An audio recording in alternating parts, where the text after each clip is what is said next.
Comment gérer ces nuanciers avec Mocha? Alors, à quoi servent tout d'abord des nuanciers? La première utilité, c'est avoir un état des couleurs en notre possession et pouvoir se réapprovisionner ou compléter nos collections quand bon nous semble sans avoir à refaire à chaque fois un état des lieux.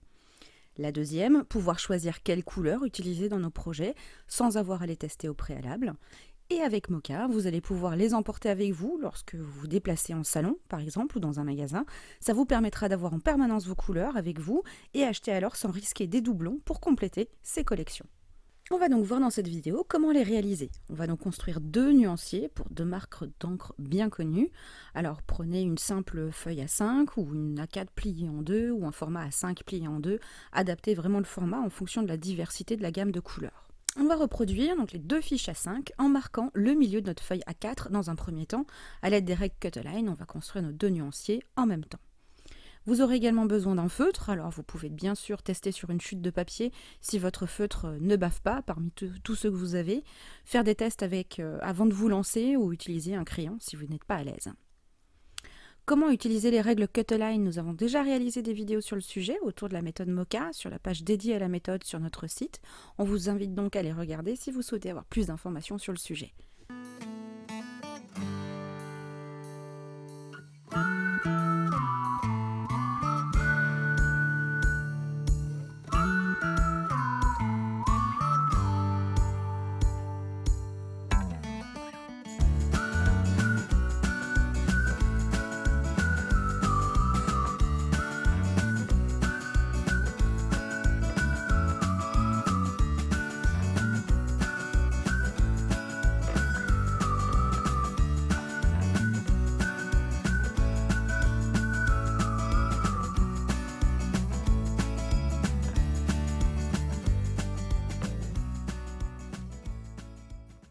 Nos emplacements couleurs donc sont faits, on peut maintenant couper notre feuille A4 pour séparer les deux nuanciers. Alors, avant de commencer, il nous faut un état de la gamme complète. Alors vous trouverez ces informations sans problème sur les sites des différentes marques. On va maintenant reporter les couleurs sur notre nuancier en notant les couleurs ou les références, par exemple.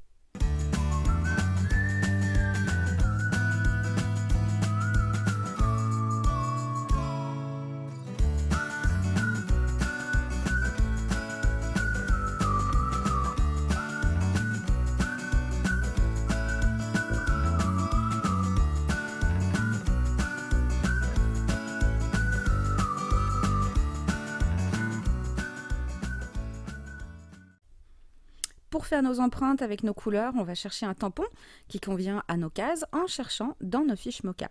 Alors là, on peut se rendre compte qu'on ne bouge plus de notre plan de travail pour pouvoir choisir le matériel. On n'a pas à regarder dans tous nos rangements. On va beaucoup plus vite pour chercher notre matériel, justement. Et une fois le tampon choisi, on va regarder tout simplement quelle est la boîte mentionnée sur notre fiche. Alors on va commencer avec nos premiers pads de couleurs pour ce type d'encre et pour cette gamme. Nous avons trois choses à référencer, les petits pads, les grands pads et les recharges. On a choisi d'ajouter une colonne supplémentaire pour nous organiser au mieux avec ces trois paramètres.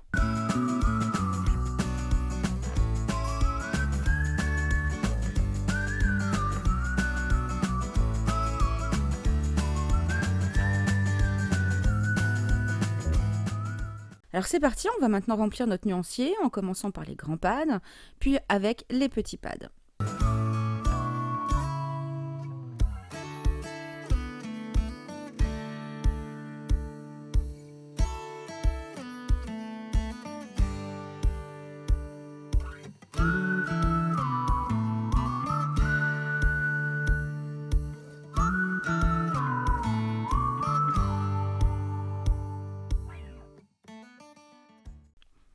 Et on identifie justement le fait que ce soit des petits pads dans la case supplémentaire. Ainsi, on repère très vite si pour cette couleur, on a un ou deux pads. Mais on peut aussi, et c'est ce que l'on a fait précédemment, indiquer par un G et un P à l'intérieur de nos cases si ce sont des grands encreurs ou des petits encreurs. Et griser la petite case pour les recharges. C'est d'ailleurs ce que l'on va faire, il suffit de gommer ce que l'on a pu faire précédemment et on peut alors changer sa façon de se repérer dans son nuancier. Utilisez donc toujours un crayon pour pouvoir changer quand bon vous semble vos repères.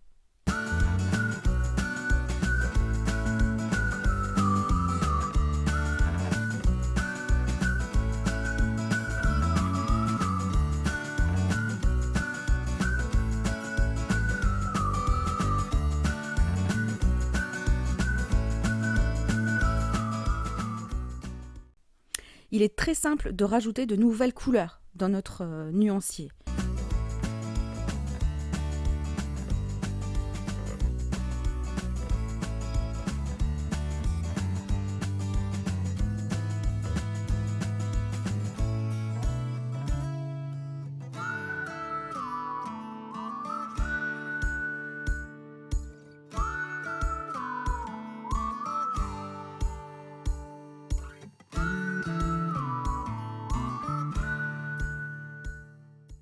Il est aussi très simple de prévoir un réapprovisionnement de certaines couleurs. L'achat de nouveaux pads, par exemple, pour compléter ses collections, ou reprendre des recharges, peut-être aussi pour les couleurs que l'on utilise finalement assez souvent.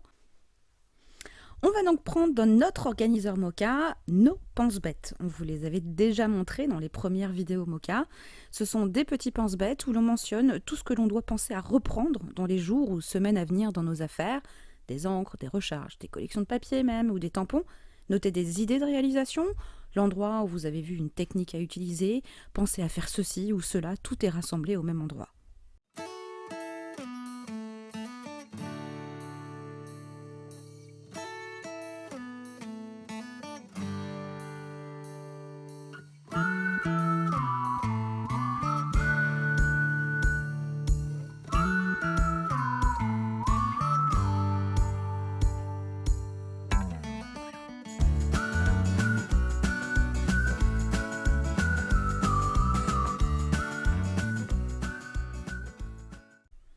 On va donc passer à la prochaine gamme de couleurs. On va référencer les grands pads et les recharges. On n'a pas besoin de colonnes supplémentaires. On n'a que 2 paramètres à mentionner. On note tout simplement un R dans les cases où l'on a des recharges en notre possession.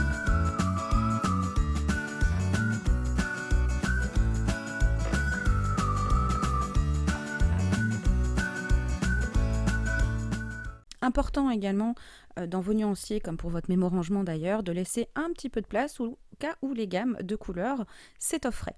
Et c'est justement le cas pour ces 2 marques. Il est prévu d'autres couleurs dans les prochaines semaines. Donc on serait prêt justement à rentrer ces couleurs dans notre nuancier.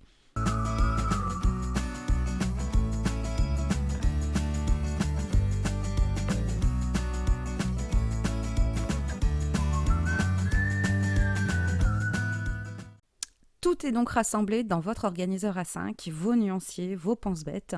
Plus rien ne se perd et tout est plus simple.